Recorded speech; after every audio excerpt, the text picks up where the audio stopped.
Fantastic. All right, welcome everyone, and welcome back to the Mediocre Show. We have a great show for you today. I'm glad that we actually made it to episode 2. Unfortunately, I've got some bad news. My co-host, Funky Brett Melnick, was deported to Canada for being too friendly down here. So, you know what? Let's give a shout out to Brett, really. Let's give it really quick. And I know he will be missed. But we got to keep it moving. So we got some big news coming out this past weekend. Get ready, it's all political. So get ready for that. Saturday Night Live aired their spoof of last week's debate, which took an especially hard yet incredibly accurate digs at presidential candidate and saggy jack-o'-lantern with a cat hair on top, look-alike Donald Trump. I, for one, thought that Alec Baldwin had a great performance, but apparently it was enough to set off Trump, no surprise there, who tweeted, "Watch Saturday Night Live, hit job on me. Time to retire, the boring and unfunny show. Alec Baldwin portrayal stinks. Media, rigged election." Now, many people think this is a little crazy, myself included, and also including Senator Marco Rubio, who stated, "The election is not rigged. There's no evidence behind any of this," which basically is the political version of "nuh-uh, idiot," to which Trump very quickly responded with, "Yeah, it is, jerk face." Trump has been flying off the handle a lot lately, and yesterday Trump really kicked things off into DEFCON 3, and he's claiming that tonight, for tonight's debate, he is bringing back Obama's half-brother, Malik, from Kenya, who's an avid Trump supporter, believe it or not. Now that's cold. Now this is like some high school level drama going on here. I mean, imagine, God, if Bill Clinton was watching and Hillary was like trying to fight like another guy and bring in Obama, who's kind of like her hype man, and it ends up with just like the two brothers fighting. And eventually, I'm anticipating that there's probably going to be some fist flying tonight. But you know what? All this is depressing. Let's try another story. In the dental world, recent surveys show that 4 out of 5 women dentists confirm that Trump will likely try to grope them at some point. Damn it! That's still a Trump thing. He always shows up. Okay, I can do this. Don't worry. All right. In entertainment news, actor Werner Herzog says that he's interested in playing a Bond villain, which is weird because with a name like Werner Herzog, we all assumed already he was a villain. We can assume if he were playing a villain, though, he would probably look, orange, a little fat, kind of like Trump. No, I'm trying to stay away from Trump. This is impossible. All right, Trump is a person. So speaking of people, Business Insider has released a list of the top 5 professions for people who hate people. And it turns out for the #1 job for people who hate people are hunters and trappers of wild animals. That's probably where Trump gets his hairpiece. God, stop it. All right, listen, we have a great show for you tonight, so give it up for the band. Thanks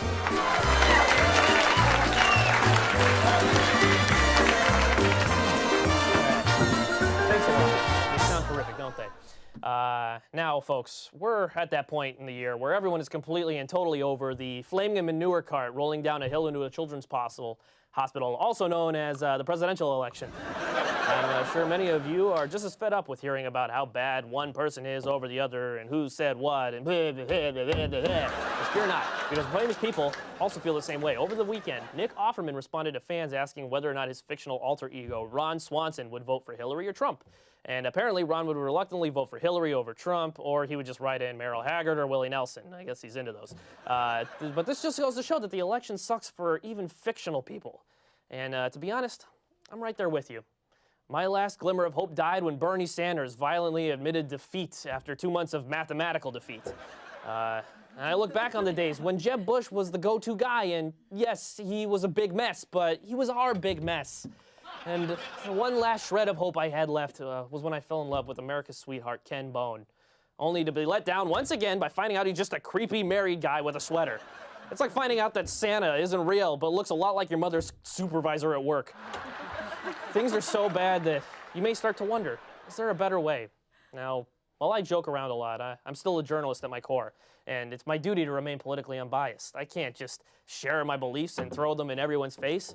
So I want to get back to the basics and just remember what it was like to read a good book or come home from school and crack open a comic book and just take the edge off. I'm here to report, and nothing I can't do that would encourage one person to lean one way or the other, but it's time that we got, back to the basics. And remember that we can have a cool drink with our friends and our family and not have to worry about all of the stuff that's going on in the world today. Because I'll tell you what, we got far more better things to worry about, like social structure and how we're going to fix the economy. Use what I give you to decide for yourself, and don't let anyone else tell you what you should or shouldn't believe in. Because ultimately, at the end of the day, we will rise up. We will make a name for ourselves as not only Americans, but as people who can overcome the corporations, who can overcome the political bias, who can overcome just the hatred that exists between people and realize that there is a better way, where if we work together, we will, in fact, be able to create a shining star of a country that will be able to rise to the occasion and never let go. Who am I kidding? We're screwed either way. I suggest heavy drinking to get through tonight. We'll be right back with Robert Schultz, everyone.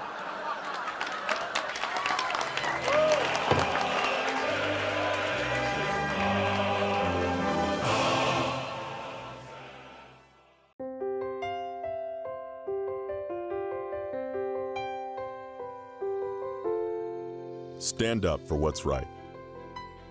Chapman University. Passion, perseverance, teamwork, integrity.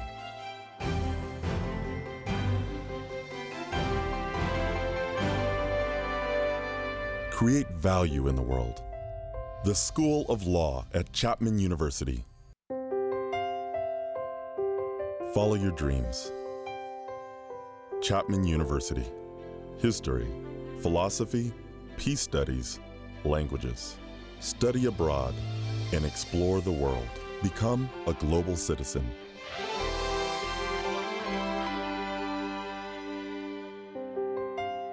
The Wilkinson College at Chapman University.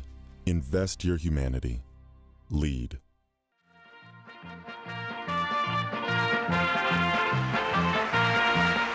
Hey gang, and welcome back to the Mediocre Show. My guest today is the Vice President of Improv Inc. at Chapman University and an up-and-coming comedian, which we can see here.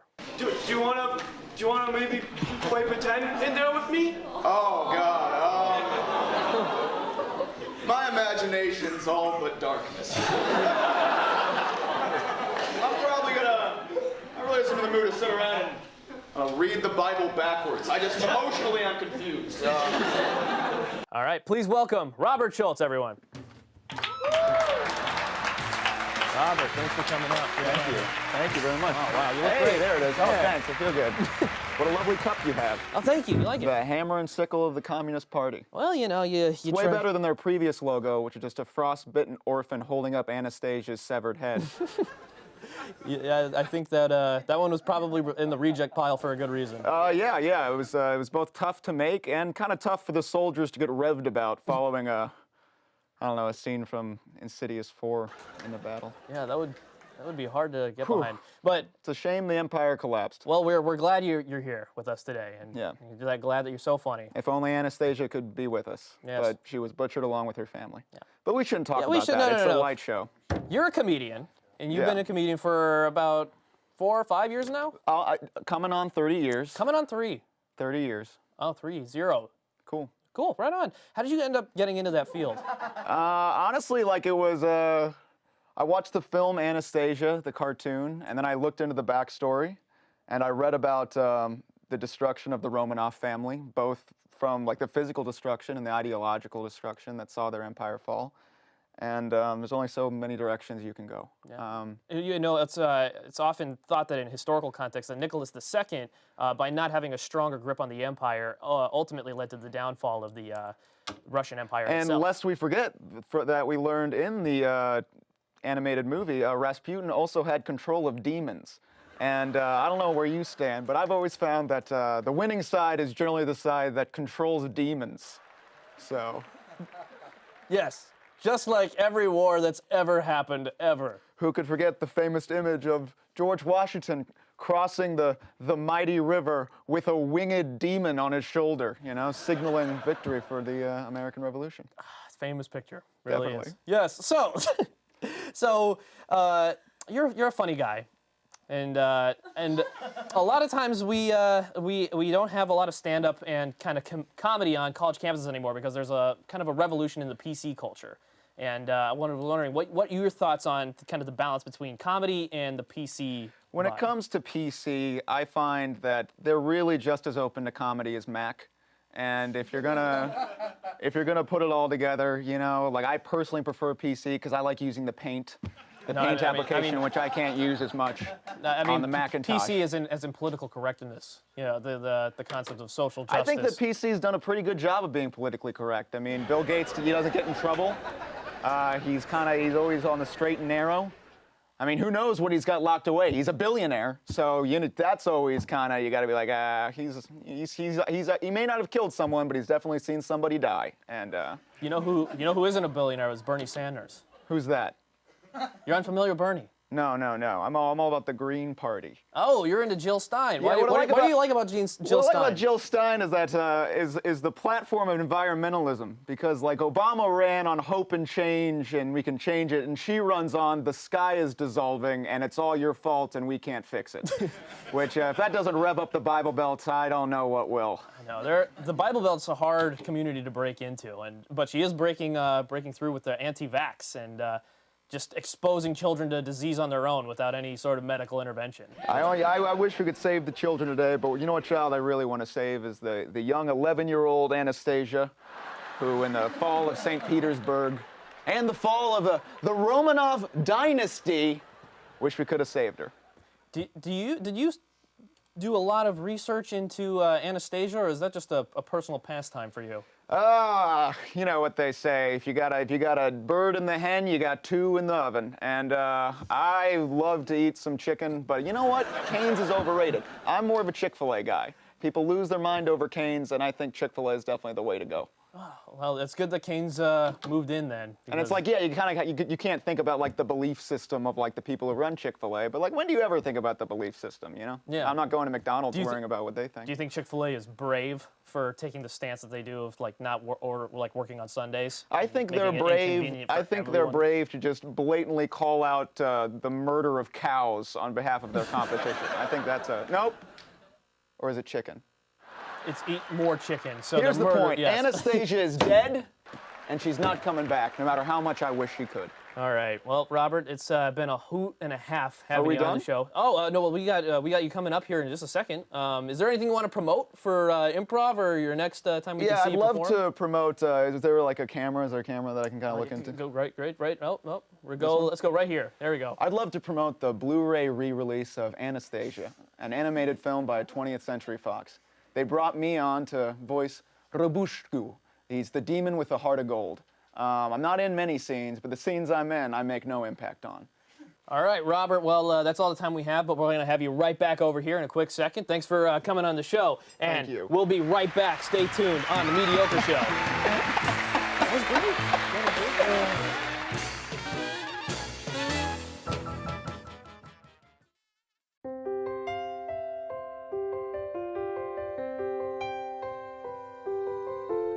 Follow your dreams. Chapman University. Chemistry, physics, computational science, biology. Start doing research in your first year. Soar to new heights. The Schmidt College of Science at Chapman University. Explore.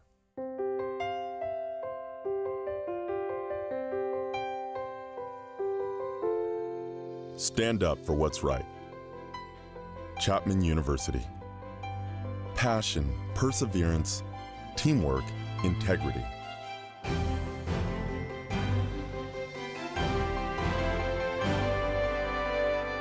Create value in the world. The School of Law at Chapman University.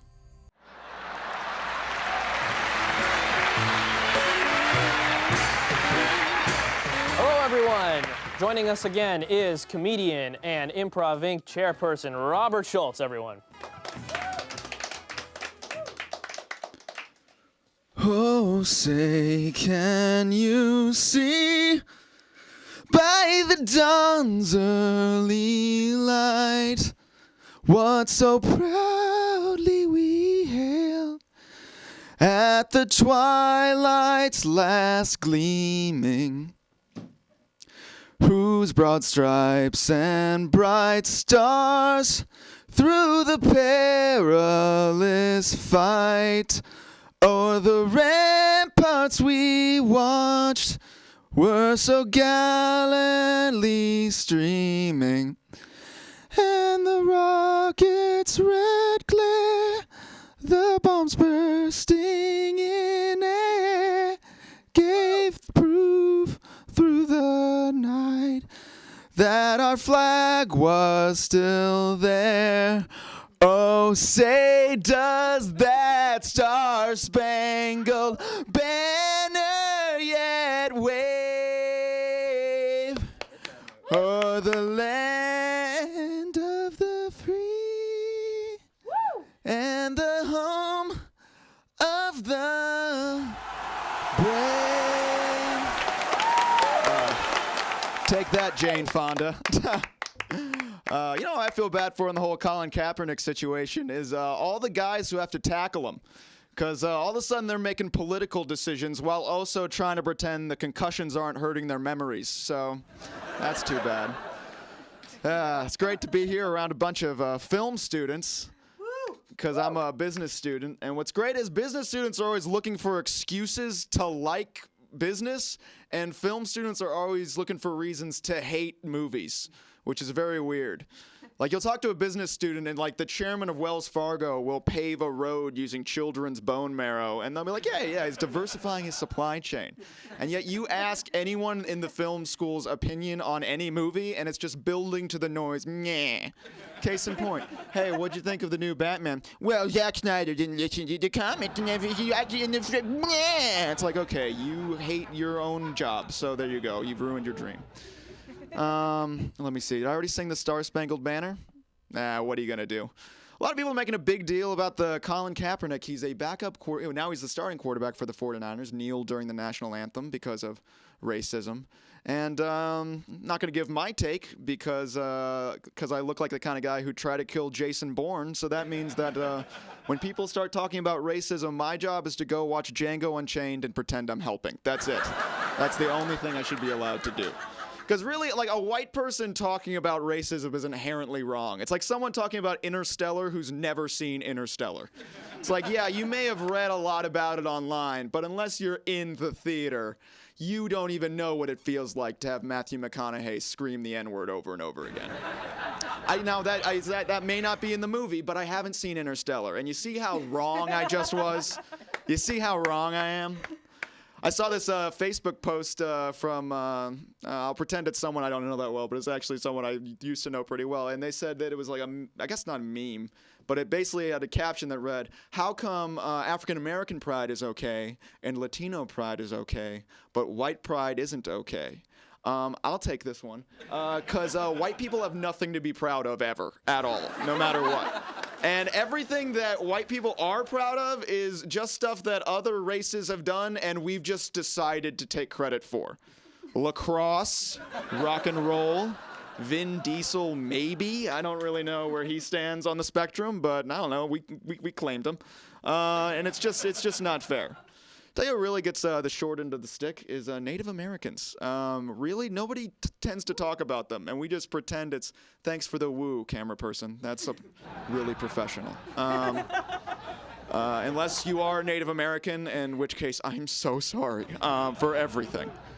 The thing is, like, Native Americans, like, they had an entire country, and it was amazing. It was great. At least I think so. They used all the parts of the buffalo. That's the one thing that apparently that's what the education system is like. Just tell them this one thing, and that's enough Native American history forever. But they would use all the parts of the buffalo. So that seems pretty nifty. Because I don't know about you guys, but I get down to that skull and I'm like, do I wear it? Do I need another one? What do I do? It's like so many wasted buffalo skeletons since the Europeans came. Anyway, but the point is that basically Native Americans had an entire country and it was great, and then just a whole new type of person that they didn't know existed showed up, murdered most of them, and the ones they didn't murder, they put on reservations, which still exist, weirdly. They're still out there. And yeah, they're not in Long Beach. They're all built, all Native American reservations were placed in the worst part of every desert, like the kind where it's always cloudy, but it never rains, like that kind of just vague wasteland. That's like, imagine that. That's like a stranger moving into your house, killing your entire family, and then making you live in the crappiest room in that house forever. And then when they start to feel guilty, they decide to let you gamble. So it's even, I guess. I don't know. It's all tough. It's all crazy. I'm not really one who should talk about this sort of stuff, I guess, because I just focus on little things. I tried to watch the Netflix show Daredevil, and it messed me up for weeks. I couldn't handle it. Because Daredevil, the thing about Daredevil, if you haven't seen it, is that he's blind. He's a blind superhero. That's his thing. But the same accident that blinded him also gave him super sight that lets him see in 3 dimensions all around him all the time, constantly. So, not really blind, is he, at all? That seems like a bit of a cop-out. Because I hear a blind superhero, I'm really into it. Just like, oh, a man in a suit going out for justice, but also bumping into coffee tables every now and then. That sounds awesome. But if you just give him super sight, that's like giving Wonder Woman a penis. No, and it defeats the whole point. It defeats the purpose. Let me see. I'm going to close with a quote that my mom once told me. I'll never forget it. She looked at me and said, "Hey, I'm not your mom. Get away from me." And I think that hearing that and revisiting that, that's the note I want to leave you guys on. All right. Robert Schultz, thank you so much for coming out. You can follow Robert at BossSexy711 on Twitter and come out to our next improv show. Thank you so much. We'll be right back. Here's the 20.